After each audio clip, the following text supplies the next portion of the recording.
nós, o Tatuapé News recebe o pesquisador do Canadá, Steve Miller. Steve, thank you very much for this interview. And I'd like to know more about your work there in Canada.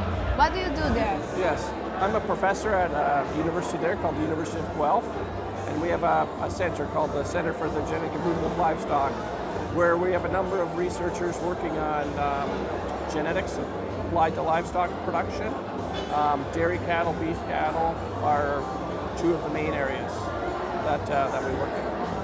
And what is the relationship between the breeders and the research institute in Canada? They have a good relationship there? Yeah, so actually a number of our projects are partially funded by the breeders. So the breeders are making an investment in the research, and then the government's also making an investment. So our research activities are basically partly funded by producers. And how is the genomics for beef cattle in Canada?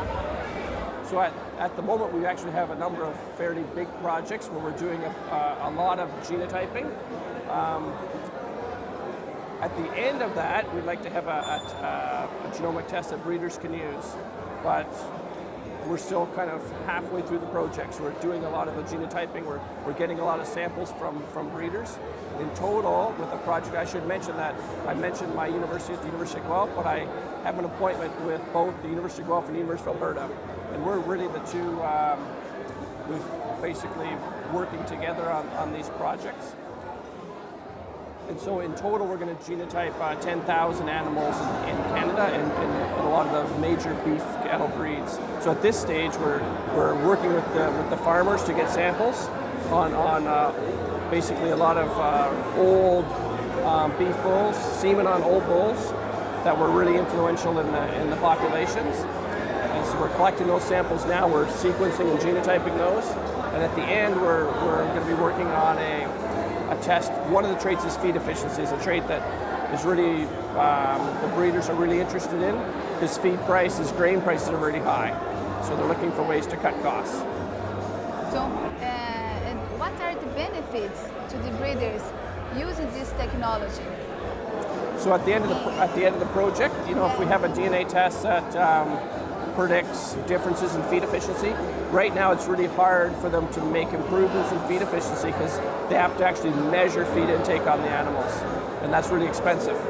So, and you can only do so many animals. Whereas with a genetic test, we could have a fairly reasonably priced test that then they can basically screen bulls they use or heifers they choose to keep for cows. So they'll over time improve the efficiency of the herd, so then cattle are basically producing the same amount of beef for less feed. So there's a benefit for the producer because it's cheaper. Another benefit is we're also measuring some methane production from the cattle. And so there's a relationship between feed efficiency and methane production. We'd like to reduce methane production. So if they're selecting for feed efficiency, they could also be producing cattle that have less impact on the environment. And what do you think about this workshop, this possibly to change information? Is it good? Oh, it's a fantastic workshop here. You know, it's interesting. You know, a number of international speakers, which is good for Brazil. You know, a number of them from North America. I was already familiar with that. But what really impressed me was, you know, the audience you have here. You've got lots of students, lots of young people, which is great to see.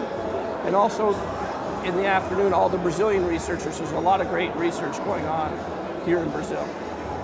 Thank you very much. Okay, you're welcome. Yeah, thank you. Fica por aqui.